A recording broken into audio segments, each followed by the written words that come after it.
Assalamualaikum warahmatullahi wabarakatuh. Bismillahirrahmanirrahim. Innal hamdalillah wassalatu wassalamu ala Rasulillah Sayyidina Muhammad ibni Abdillah wa ala alihi wa sahbihi wa mawalah. Amma ba'd. Bapak Ibu dan anak-anakku semuanya yang dirahmati Allah, alhamdulillah, dengan izin Allah hari ini kita masih bisa melaksanakan ibadah puasa dan beraktivitas menjalani kewajiban sehari-hari. Marilah pertama-tama kita lantunkan sholawat untuk junjungan kita Nabi Agung Muhammad SAW. Allahumma sholli ala Sayyidina Muhammad wa ala alihi Sayyidina Muhammad. Pada kesempatan kali ini saya akan bercerita tentang sahabat Nabi, yaitu Umar bin Khattab dan Ali bin Abi Thalib ketika mereka menghadapi pendeta-pendeta yang bertanya. Saya berharap dengan cerita yang akan saya bawakan nanti, kita akan dapat mengambil hikmah dan pelajaran di dalamnya. Amin ya robbal alamin. Oke, kita mulai ceritanya. Dengarkan baik-baik. Dikala Umar bin Khattab memangku jabatan sebagai Amirul Mukminin, datanglah kepadanya 3 orang Yahudi. Kemudian mereka bertanya, "Wahai Amirul Mukminin, jika kamu dapat menjawab pertanyaan kami, maka kami akan mengakui bahwa Muhammad adalah utusan Allah dan Islam itu benar. Tapi sebaliknya, jika kamu tidak dapat menjawab pertanyaan kami, maka kami tidak akan mengakui bahwa Muhammad adalah utusan Allah dan Islam itu tidak benar." Kemudian Umar bin Khattab menjawab, "Silakan bertanya tentang apa saja yang kalian inginkan." Kemudian pendeta-pendeta itu bertanya, "Oh ya, kita sebut saja pendeta-pendeta itu Pak D ya." Pertanyaannya begini, "Wahai Amirul Mukminin, jelaskan kepada kami tentang induk kunci yang mengancing langit. Apakah itu?" Tanya Pak D. Waduh, kalau kita ditanya seperti itu, jawabannya apa ya? Kemudian pertanyaan yang kedua, "Terangkan kepada kami tentang adanya sebuah kuburan yang berjalan bersama penghuninya." Lah, kuburan kok berjalan sama penghuninya gitu loh. Pertanyaan yang ketiga, "Coba sebutkan wahai Umar, apakah makhluk Allah yang dapat memperingatkan umatnya, tapi dia bukan manusia ataupun jin?" Pertanyaan selanjutnya, "Wahai Umar, sebutkan 5 makhluk Allah yang berjalan di bumi tetapi tidak dilahirkan oleh ibu mereka. Dan coba jelaskan kepada kami kisah tentang seorang pemuda yang mempertahankan iman mereka dan bersembunyi di dalam gua." Setelah para Pak D bertanya, Khalifah Umar menunduk kemudian berkata, jika Umar tidak bisa menjawab pertanyaan yang tidak bisa dia jawab, itu tidak memalukan bagi Umar. Kemudian Umar berkata lagi, "Tapi sebagian dari kami bisa menjawab pertanyaan ini." Imam menjawab, "Jika ada, ajukan saja." Kemudian dipanggil Salman Al-Farisi oleh Umar. "Salman, kau pergi ke rumah Ali.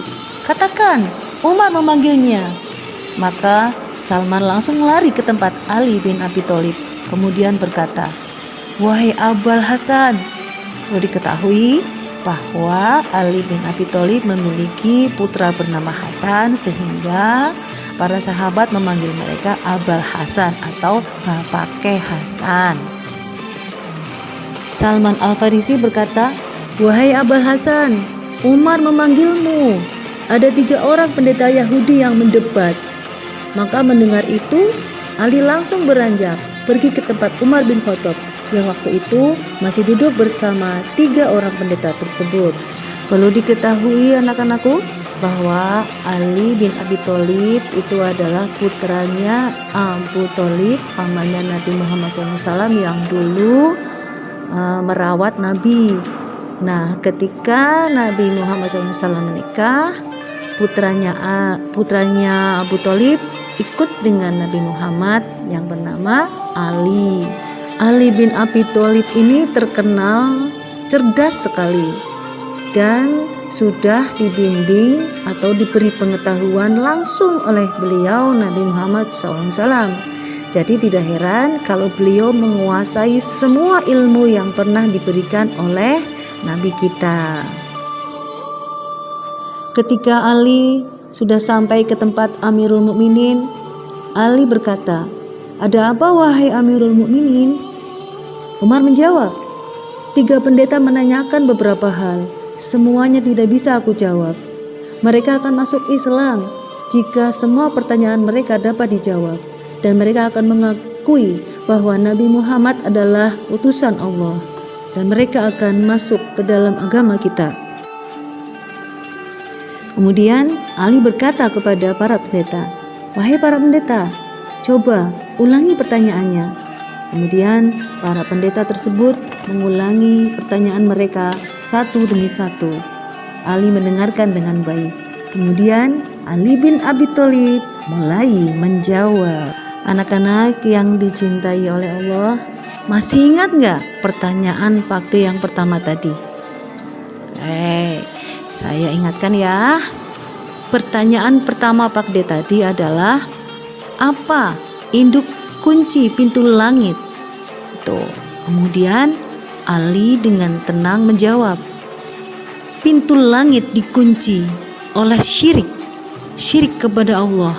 Itu akan mengunci pintu-pintu langit, sehingga semua amalan tidak akan bisa naik ke langit. Itulah makna langit terkunci. Para pendeta kembali bertanya, "Ali, coba sebutkan kuburan yang bisa berjalan bersama penghuninya."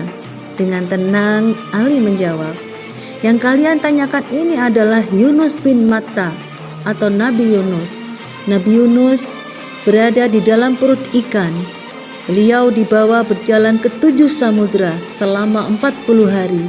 Itulah kubur yang berjalan bersama penghuninya."